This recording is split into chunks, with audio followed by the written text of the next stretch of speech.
What are so many companies around the world hoping to achieve by using AdWords? As online businesses, you need customers to purchase what you're selling in order to survive, right?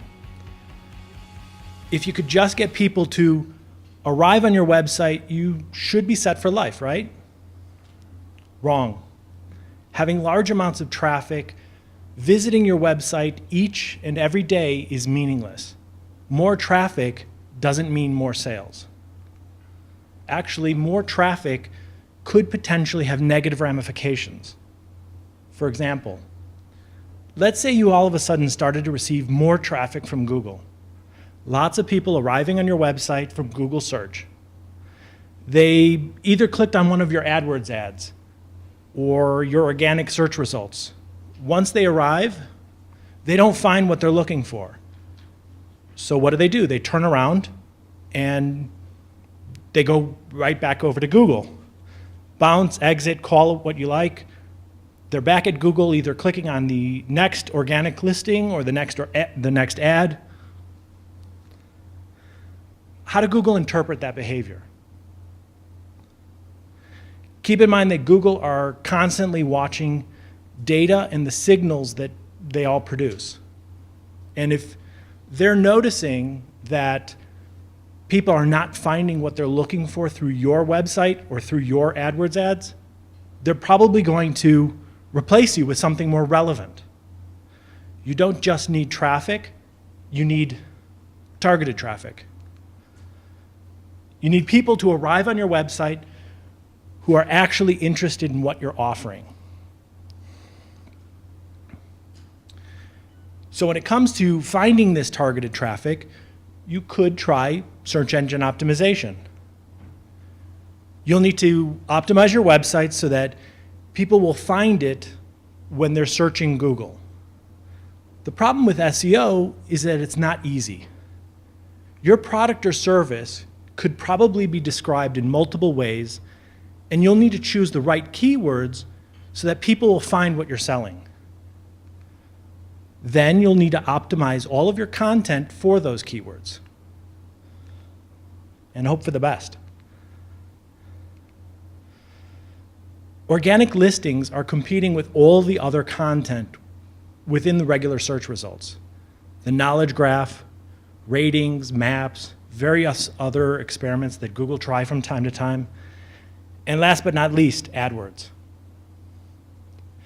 The entire SEO process can sometimes take months if you did it all correctly. And one reshuffling of the Google index or an update to the algorithm could take your newly achieved spot right away from you overnight. Because this can take so long to achieve your goals, measuring the success of SEO can be difficult. Companies often turn to AdWords because it provides real-time feedback with solid data, the likes of which an SEO can only dream of. You're able to bid on pretty much any keyword you want, control your messaging, send traffic to the right page on your site, and measure what works and what does not work in real time. With AdWords, you get instant results.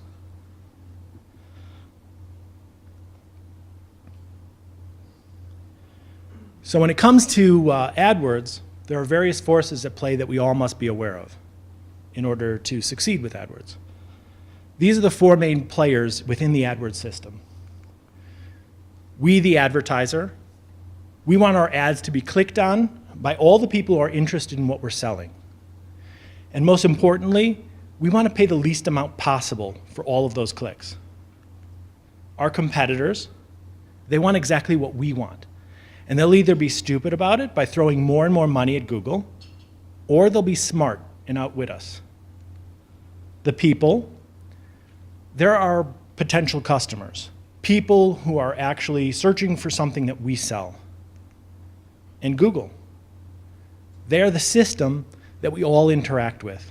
That system interprets how people interact with our ads, as well as our competitors' ads. If we can effectively communicate what we're selling, there's a chance of a sale. If our potential customers arrive on our website and don't find what they're looking for, two things will occur. First, our competitors, they might be happy because those potential customers will probably return to Google and click on our competitors' ads in order to find what they were looking for in the first place. Second, Google will take note of how people interacted with our website and how they didn't find what they were looking for. Google are taking note of your performance because you have an impact on their performance. In 2012, Google made $50 billion. The vast majority of that revenue wasn't from Google Glasses, Google Fiber, Chromebooks, Chromecast. It was from AdWords. As much as Google want to keep making more and more money, Google needs the ads to be relevant with the content on the page.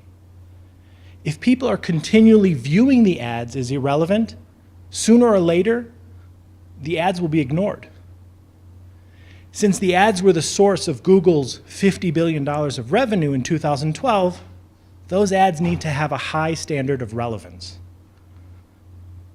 If you want to pay less for your ad clicks, and you want your ads to be shown more often, your ads need to be relevant. Google rewards AdWords advertisers for relevance. Everybody wins with relevance. You win, Google wins, and the people who search Google win. So when it comes to achieving this relevance within AdWords, you need to retain control. That control could be asserted when you choose who you want to target and when you want to target them. You know when a click is profitable and when it's not, which is why you control your bids yourself. And you don't allow Google to adjust them for you. This is because you know how to interpret your own data and gauge your own account's success. AdWords knowledge is another form of control. By understanding how the system works, you're able to work it to your advantage. You don't simply allow Google to make decisions for you because you know that Google's agenda and your agenda are not always aligned. Staying in control is, however, not easy. By retaining control, it can be more difficult and time-consuming to manage your account. When you give up control, it might appear to make things easier, but you give that control right over to Google. Now, I'm not saying that Google are evil, but why would you want to give that control over to the same people who profit when your ads are being clicked? You know that all ad clicks are not equal, and you also know that the conversion tracking system isn't a perfect system. This is why you sometimes need to look beyond the cost per click or beyond the conversion data, which is something that Google just can't do for you. If you based all your decisions on cost per click and conversion data, you might make some big mistakes. So in the beginning of this year, Google made a major announcement with the introduction of enhanced campaigns. I'm always happy to hear about new features or abilities when it comes to AdWords, but this one was different. Google had announced a new type of campaign that they were forcing all AdWords advertisers into using. Enhanced campaigns took control away from you, the advertiser, and gave it right back over to Google. In the past, you had specific control over who you were targeting. You could choose from targeting desktops and laptops, tablet devices like iPads or Kindles, or mobile devices like iPhones or Android phones. You could target them all, or just one of those groups of devices. You were in control, and now with enhanced campaigns, you have much less control. Enhanced campaigns remove the specific device targeting control that we all once had. Desktop and laptop targeting has been merged with tablet device targeting. So you can no longer exclude tablet devices from all of your campaigns. If you want to target mobile devices specifically, you must also target all other devices. You can no longer just target mobile on their own. Some advertisers had separate campaigns for each type of device. Google even encouraged advertisers to configure their campaigns in such a way right from the start.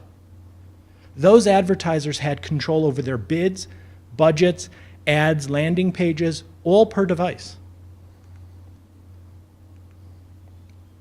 Now Google took all of that away from all of us. From an AdWords perspective, enhanced campaigns can simplify your account structure because you'll have one campaign that delivers all of your ads to all of your devices. Once the visitor arrives on your site, you simply need to direct them to the appropriate page.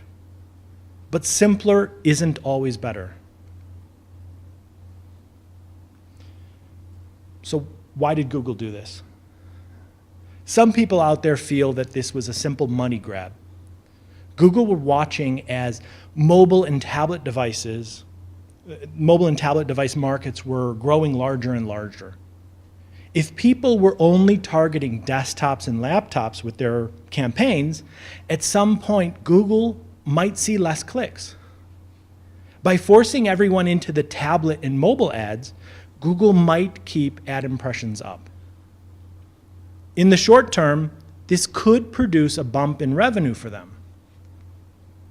Another reason to consider is that the device lines are being blurred. Even though Google have the technical ability to identify the device that's actually viewing that ad, it's harder and harder to classify them in the standard groups that we've all grown accustomed to. Now that the cost for a smartphone or tablets has dramatically declined, more and more people own these various types of devices. People are now using these devices to perform tasks that they once only did from desktop computers. The problem with this growing trend is that conversion tracking is becoming less reliable. In the past, people were focused too closely on the basic conversion tracking and didn't realize its limitations. Some of them turned off mobile or turned off tablet traffic from their AdWords campaigns because those devices didn't produce trackable conversions. Google are, in a sense, pushing us into this new reality of a mixed device world through enhanced campaigns. We simply have to live with these different devices and learn how to make them work to our advantage. Now, if this is possibly the first time that you're hearing about enhanced campaigns and you're actually advertising through AdWords, I would highly recommend that you re-review your AdWords account as soon as possible. This is because you're now not only targeting tablet devices, but you're also targeting mobile devices as well.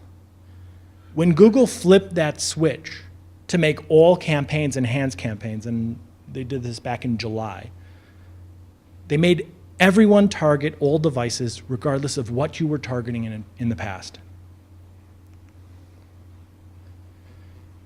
So at the same time that Google introduced enhanced campaigns, they also threw in a number of additional features to, I guess you could say, sweeten the deal.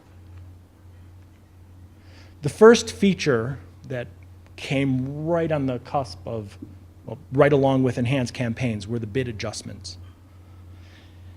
Now that you can't target mobile traffic within its own campaign, Google are allowing you to adjust the bid on that specific subset of traffic by way of a mobile bid adjustment. This bid adjustment could be made at the campaign or the ad group level, and it's accomplished by way of a percentage increase or decrease on the current bid. So,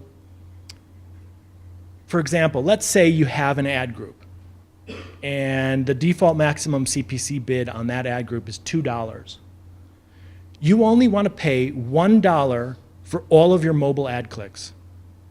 To do so, you simply set your mobile bid adjustment to negative 50%. Desktop and tablet clicks will pay that regular $2 maximum CPC. They won't pay exactly $2, but to a maximum of $2. Some might. However, all the mobile bids will be cut in half.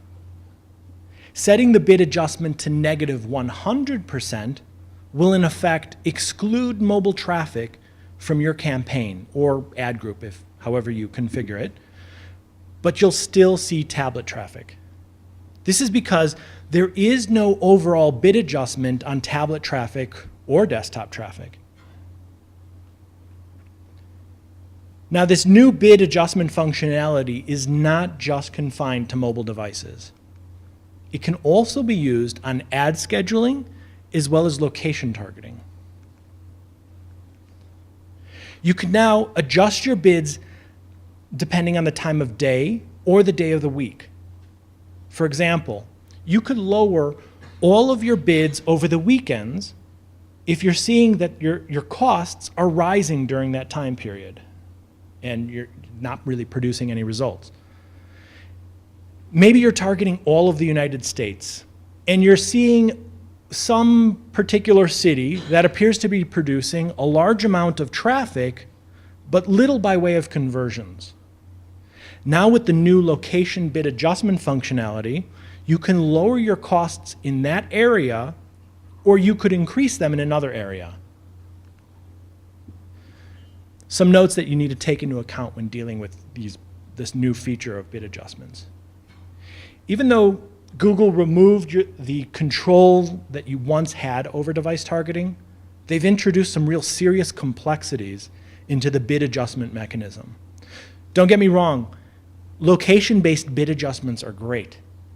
Now you can target more than one location and have some level of control over the cost per click for that particular area.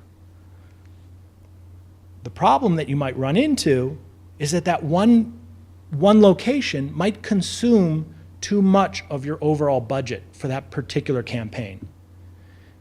If you were to reduce the bid adjustment on that one location further, it might make that location less profitable. The only way to solve this issue is to move the location to its own campaign, where you can have direct control over its budget as well as its various bid levels. Ad scheduling bid adjustments are also another great feature. However, it needs to be used with caution. If you're targeting locations from multiple time zones within one campaign, ad scheduling bid adjustments need to take all of that into account. For example, if you have a campaign that targets the US, the UK, and Australia, and you only want to show your ads during the working hours for those particular countries, basically 9 to 5, you'll need to split that campaign into 3 separate campaigns in order to accomplish this. Also, you'll need to know your account's time zone. And your AdWords account time zone was set up when you initially set up your account. And to view your account time zone, you simply log into your AdWords account, scroll all the way down to the bottom, and you should see it right there at the bottom. All ad scheduling is based on your AdWords account time zone setting. The next feature is the advanced mobile and tablet options for the display network. With enhanced campaigns, Google took away your ability to specifically target mobile or tablet devices. You can exclude mobile, but you cannot exclude tablet. If you do still, however, wish to target only tablets or only mobile devices, you're not completely out of luck. Hidden away within your campaigns that target the Google Display Network, not the search, the Google Display Network, you'll find a setting that's kind of hidden there that will allow you to target tablets or mobile devices like you could in the past. This is a screenshot of kind of what it looks like. If you're offering an app that's only available for a specific version of the iPhone, for example, you'll be able to target those users only on the Google Display Network. Once you use this setting, your campaign will stop delivering ads to desktop computers and only target devices that you chose. So you pick the various devices and your campaign will switch to just those devices. Annoyingly, there is no way to only target desktop computers on the Google Display Network. These settings are only for specifically targeting tablet or mobile devices. The next feature is the mobile app extension. If you're selling an app that is listed in iTunes or Google Play, you can use the app extension to promote that app. The mobile app extension can help increase your app downloads, which could improve your app's rankings within iTunes or Google Play. It can also help guide people directly to the actual page within those two systems, iTunes or Google Play. The next feature, which isn't necessarily a new feature, it's just they enhanced it with some more additional parameters, is the value track parameters within URLs. Since you can no longer separately target desktop, tablet, or mobile devices with enhanced campaigns, advertisers that were doing so in the past ran into problems when they were forced to combine all of their campaigns into one. With the value track parameters, you can dynamically tag each of your destination URLs with device-specific information. With those device-specific parameters, you can then divert the visitor to the correct page on your website. So for example, if you were to throw in there the bracket device equals bracket device into your destination URLs, when they arrive on your site from a mobile ad, you would see device equals M. And then your server would have to then redirect them over to a mobile page, if that's something you wanted to do. Improvements to site links. In case you were not aware of what site links are, they allow you to display additional links within your AdWords ads other than the primary display URL. Here are some examples of ads with site links. And the site links are highlighted right there in red. Site links are great at making your ads stand out amongst all of the other ads on a page. Simply put, they look different and they contain more potentially targeted content. I've personally seen the improvements to the performance of campaigns with site links and the decline to the performance of when site links were removed from those campaigns. Now in the past, site links were implemented at the campaign level, which meant you had to use site links that were relevant to all of your ad groups across your entire campaign. Now with the introduction of enhanced campaigns, you can set site links for specific ad groups. The site link functionality also receives some additional improvements to the reporting, scheduling, as well as the configuration. You can now see stats per site link, including conversion data. You can configure the device preferences for each individual site link, and you could set the scheduling so that the site link will run for a specific amount of time. So maybe you have a deal and you want to send people right to that deal, but that deal only lasts for just a set amount of time. You could do that with these new site links. You should also keep in mind that the site link reporting can be misleading. You might see a situation where people are not actually clicking on your site links, but on the ad itself. This could lead you to believe that the site links don't actually work. However, when you remove those site links from your campaign or your ad group, you might see a decline to the ad performance. Now, the reason why this might occur is because the ads have more eye-catching content, which makes them more visible within the search results. Again, this will all depend on your particular situation and your various site links that you might throw in there. Remarketing lists for search ads. When remarketing was originally introduced, you only had the ability to show your ads to people on the Google Display Network. If those people had visited your website, you could then show them your remarketing ads as they traversed the web. Google improved on the remarketing system by introducing the ability to target search ads. Once someone visits your website, they're added to your remarketing list as they normally would be. However, you can now target that same remarketing list on Google Search as well as the Google Display Network.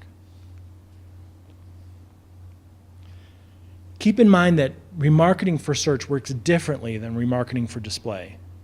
In the past, when targeting the display network, you didn't need keywords because you were showing your ads to people who once visited your website, regardless of the content on the page that they were currently viewing.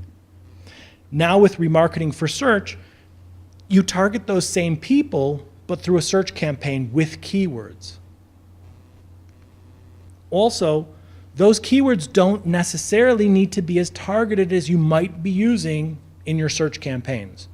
You could use broader keywords in order to reach more of those in your remarketing list. This is because you're targeting people who once visited your website and not just anyone who is searching with a broad keyword. In order to show your remarketing ads, your remarketing list needs to be of a certain size. On a display campaign, Google won't begin to show your ads until your list contains at least 100 people. On a search campaign, you'll need at least 1,000 people in your particular remarketing list that you have. You'll be able to view the size of your remarketing list from within the same section where you initially had set it up. There you'll find two columns that will show you how large your list is for both Google Search and the Google Display Network. Here's a screenshot of a remarketing list configuration and the various sizes of those two remarketing lists. You see, I've highlighted those two areas. One is for Google Search and one is for Google Display. Don't forget, remarketing lists can also be used as exclusion lists. For example, if you have a remarketing list that tags everyone who ever purchased, that list could then be used to exclude your ads from being displayed to those very same people. The next feature is the Top Movers Report. When managing an AdWords account, it can sometimes be difficult to identify what's actually happening within your account. Trying to do so means digging into the inner workings of each and every campaign and ad group. If you're dealing with a large account, this can be extremely time-consuming. The new Top Movers Report allows you to instantly see the various parts of your account that saw the biggest changes to the clicks and the costs. You're able to compare the past 7, 14, or 28 days with the previous date range. You can find this new report under the Dimensions tab within your AdWords account. Keep in mind that you'll only be able to use this report at the account level and not at the campaign level. Also, the report at this time does not contain any conversion data, which would be extremely helpful.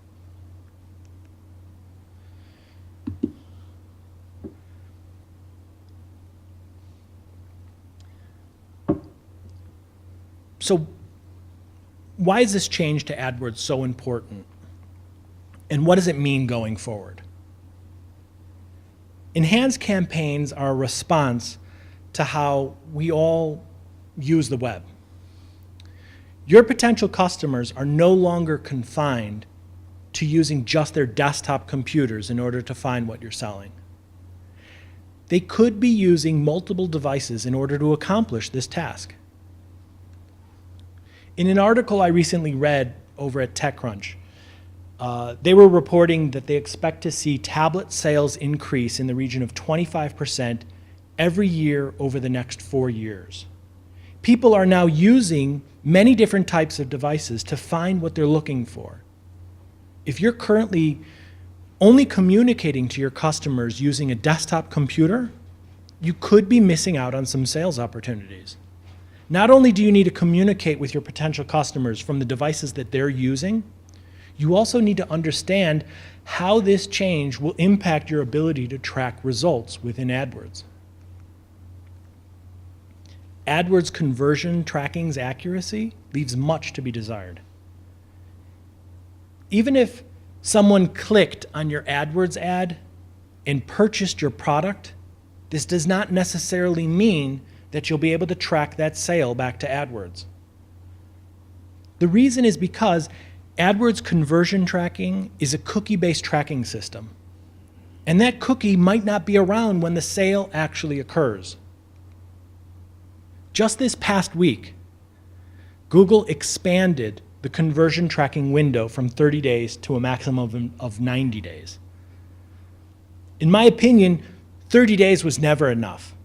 If someone were to have clicked on your AdWords ad and only to perform that conversion on day 31, you wouldn't have been able to track that conversion back to AdWords. Now with the expanded tracking window, there is more of a chance, but will it be enough in your case? If this is the first time that you're hearing about this 90-day window that they've just introduced, I would recommend re-reviewing your conversion tracking configuration so that you can extend that tracking window. The jump from 30 days to 90 days is something that you have to manually do yourself. If multiple people are involved with the purchase process, you'll have a difficult time tracking the sale back to AdWords. This is because the person who clicked on your ad might not be the same person who finally makes the purchase.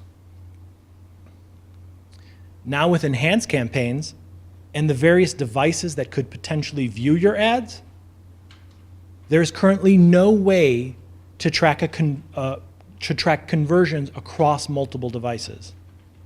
So if someone were to click on your ad on their iPhone, only to make the final purchase on their desktop computer, you won't know that the conversion came from AdWords.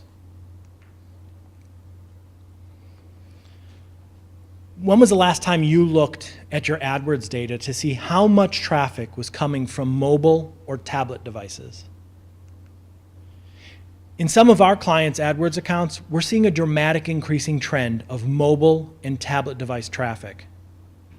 If you were unaware of this recent AdWords change, then you're probably targeting all devices, even if you've excluded mobile and tablet devices in the past. The last thing you want to be doing is paying for traffic that cannot view or interact with your website. Keep in mind that iPhone and iPad users might still click on your download links even if you've clearly stated that it won't work on those devices. Those mobile and tablet users could be interested in what you're offering, but your website might not be helping them find what they're looking for. Isn't that a missed opportunity? For right now, you can exclude mobile traffic from your campaigns, but Google might at some point take that option away from all of us. Each of you will need to decide if this type of exclusion is the correct approach. If your site does not work with mobile or tablet devices, you'll need to fix this at some point. I'm not suggesting that you all go out and drop $20,000 on a new responsive design website. There might be some slight changes that you can all make to accommodate mobile or tablet devices so that you won't miss out on any sales opportunities. If you're offering downloadable software, for example, right from your website, you have download buttons. You could switch your download over to a smarter download system.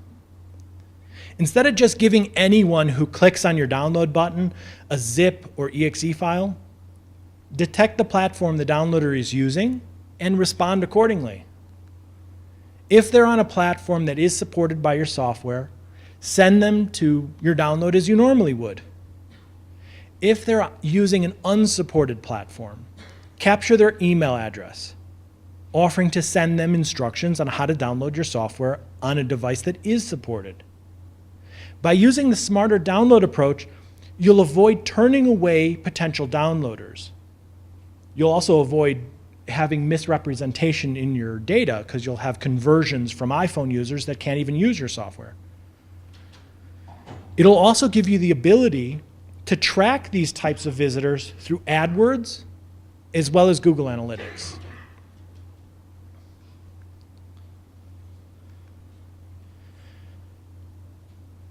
The Google Display Network and mobile traffic. If you're targeting the Google Display Network, you may have noticed some unusual traffic originating from mobile apps, even though you might have excluded mobile devices. This is a screenshot of an automatic placement performance report from a campaign that targets just the Google Display Network. This traffic originates from mobile apps that run on tablets as well as mobile devices. You can't exclude tablet traffic, but you can minimize its impact on your campaigns that target the Google Display Network. Start off by analyzing your automatic placement performance data within all of your campaigns that target the Google Display Network. If you're not seeing any automatic placements that start off with mobile app and then some name of some app, just like I had up here, those are various names of apps that are showing your ads, then this isn't much of a problem for you at this time. If you are seeing that this type of traffic is coming through and it's not performing well, again, that's going to depend on how your site is configured and how you've configured conversion tracking. You can try to exclude it by using the following domain, AdSense for mobile apps. Next, you should have a look at your category exclusion list, which can be found under your Display Network tab. Hidden away deep within the Display Network exclusions, there's a section where you can exclude various categories from seeing your ads. This is a list of some of the available categories that can be excluded. There's a whole bunch more. Be aware that excluding categories can be tricky because the data that Google provide isn't highly accurate. If you do exclude any categories, I would recommend that you don't make any other changes to the campaign for at least a few weeks. This way you'll be able to tell if there was a negative impact on the performance of that campaign from those recent category exclusions. If you are interested in targeting mobile devices, you should definitely take advantage of the new device preference when creating text ads. Just keep in mind that even if you check off the box that says that the ad is a mobile preferred ad, that box right there, it doesn't mean that your ad will only show on mobile devices. It could also be displayed on desktop or tablet devices as well.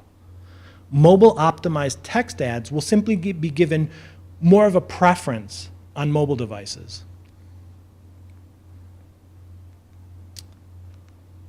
So in conclusion, enhanced campaigns did dramatically shake up the AdWords landscape. Most of our clients did not see much of an impact to their performance as they initially expected.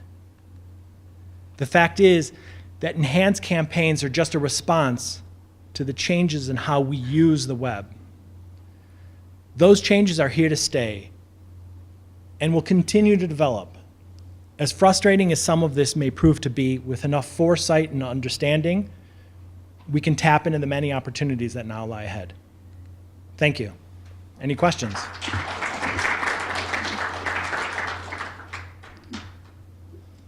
On the category exclusions, they have a list there. Can you also add something? Let's say the exclusion doesn't exist, the one you want.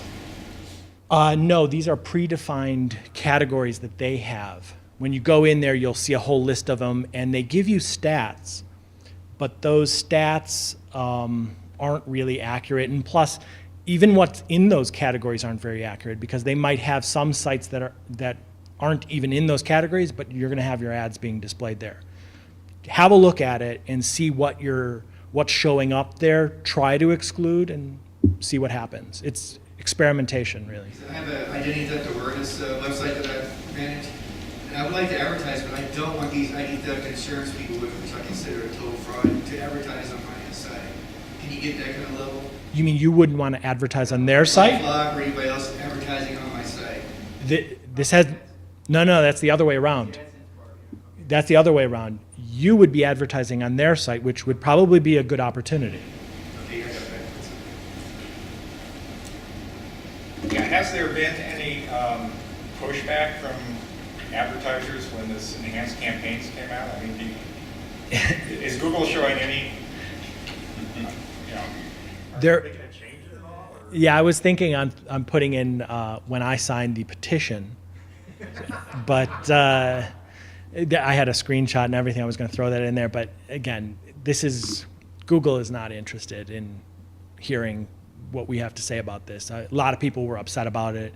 I was at a conference in April last April when there was a big commotion about this, but it's their system. This is what they're doing. We have to live with it. In the beginning, when they initially launched it, the bid adjustment, the mobile bid adjustment, was only at the campaign level, and people fought back and said, "How, I can't set one bid adjustment for all my mobile traffic across an entire campaign." So then they pushed it down so that it's for each ad group as well. So you can set a mobile bid adjustment on each ad group, but it is a problem. Any other questions?